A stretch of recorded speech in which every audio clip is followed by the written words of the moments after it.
Hey everyone, thank you for watching. Aim for Survival. Today we're going to be talking about my bug out kit for the winter of 2019. Stay tuned.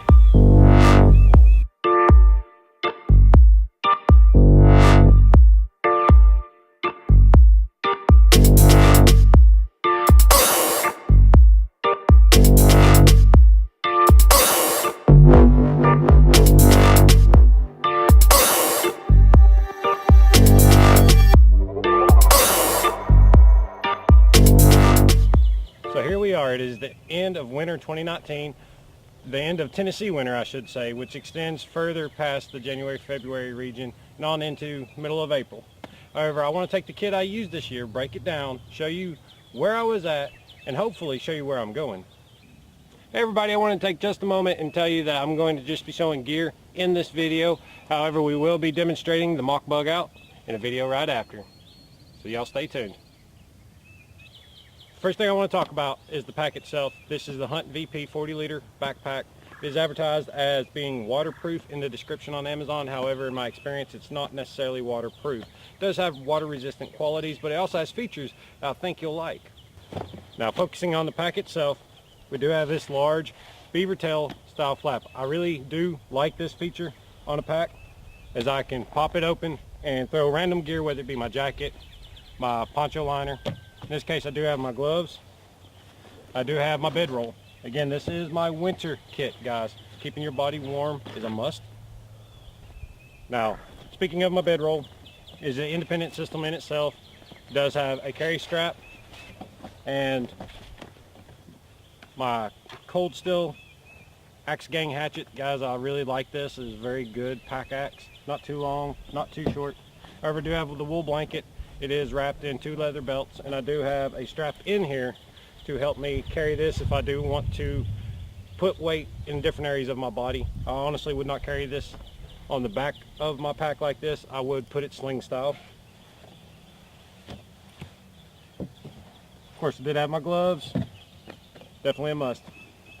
Next, just working our way on the outside, I do have the Battle Box tarp. This is a very large tarp. It says it is 12 foot by 9.6. You could easily cover 4 people with this, 2 or 3 people comfortably. Large enough for tarps, tents possibly. You need that extra layer of security. However, it's just the tarp and the ridge line that I run with it. Next up on the outside of my kit, I do have the modular water bottle carrier system. And in my kit, I did run the Cub Knife from Tops. It's a decent little system.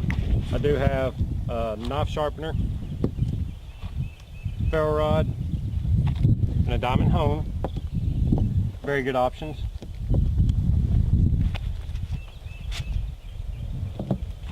Of course, inside it, along with the other goodies, if you want to check out the past video, see more on this, I do have my headlamp, my Pathfinder water bottle, cup, and all the other goodies. Again, check out that video. Next, let's just look at the pack by itself. Again, this is the Huntvp 40-liter. This is how it comes. It is a very slim modular system with MOLLE panels all around it. This large flap, again, to accommodate random bits of gear. Start off at the top. This pouch does have my more go-to items.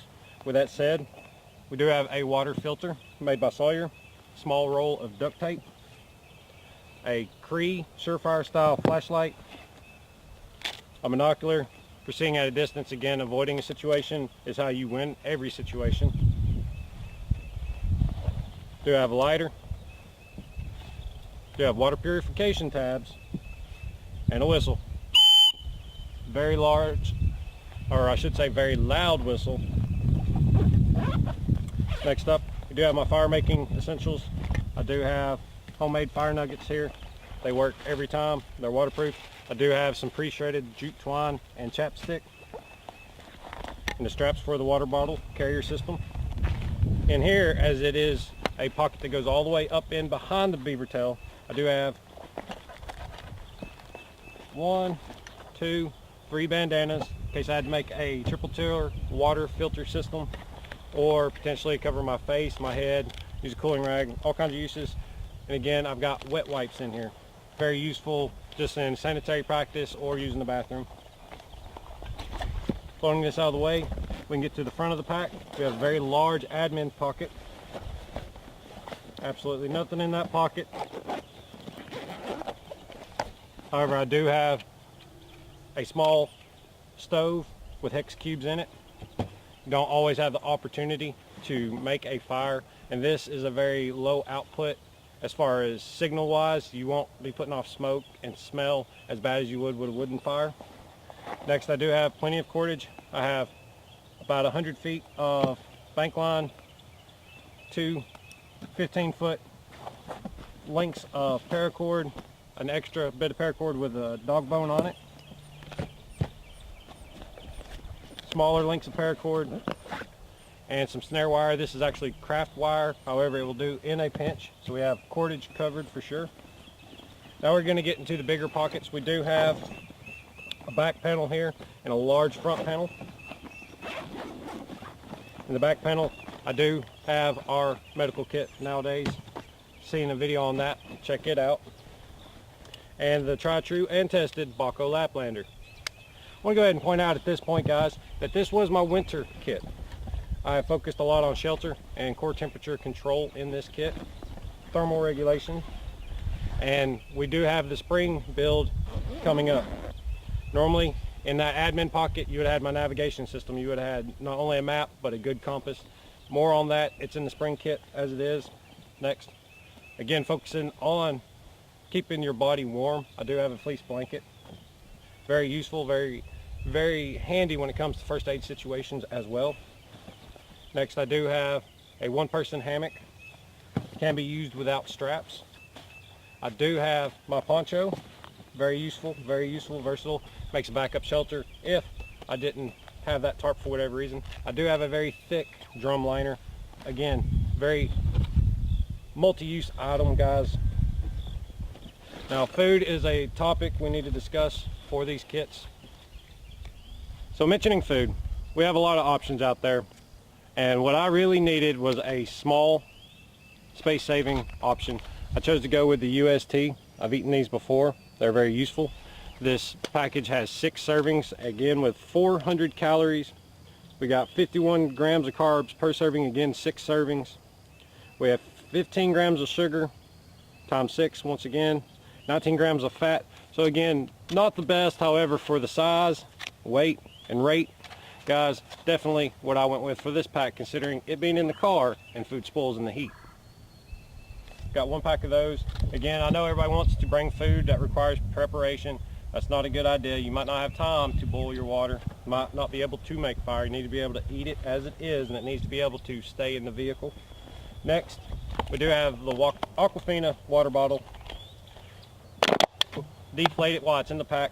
However, I want to point out that you want to make sure your Sawyer fits on here. Why would I carry this when I have the Pathfinder water bottle right here? It's because I want to try to keep this sanitary if possible. Put my dirty water in this and never drink out of this. And I will keep this sterile, again, going back to not being able to boil, potentially not being able to sanitize. This bottle itself is 1 liter, which is very useful for the purification tabs. Again, I've got bandanas for pre-filtering. And this can be improvised into a hobo fishing reel, as it does have the curve I do like.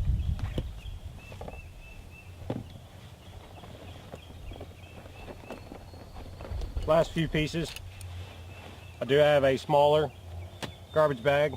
Containers are king. I do have 6 metal tent stakes. These are very useful. Again, going for the tarps, but also a multifunctional item. And here in the back, provide me a little extra padding, I do have a grabber gear space blanket. These are amazing. Now, if you look here, there's a lot focused on shelter, water, and fire. And there's a reason for that, guys. In a survival situation, a bug out scenario, those are the things you're going to need to keep your body warm. However, you're going to want to stay waterproof. Your poncho here is a very good option. However, dedicated rain gear in your vehicle, like our Carhartt jacket, is a very good option. Definitely True Spec is a very good brand. If you can't afford Gore-Tex, that is. Well, everyone, I'd like to thank you again for watching our unloading of the 2019 winter bug out kit. Again, this was a tested kit. This was not just something I slapped together to make a video. That is something we don't do on this channel. You watch us build them, and then we'll show them. Again, very good pack. Comes in for about $40. You can get your bottle carrier systems that are compatible. And again, you got to stick to the priorities of a survival situation. Bring no more than you really need. This kit has a lot of things, although it does pack up really small. Well, everyone, I appreciate you watching Aim for Survival. This has been our unpacking of the Winter 2019 Bug Out Kit. It served me well. Definitely got all the redundancies that you need in it, but not too many. We do have our tools, we do have our warming gear and our waterproofing gear. For the most part, that and the fire kit is what we focused on. Don't forget that on your primary level, you should always have a knife. You should always have a tourniquet. With that in mind, possibly your firearm. I appreciate everything you've done for the channel. If you haven't already, smash your like button, comment down below, subscribe, and as always, when you aim for survival, don't miss.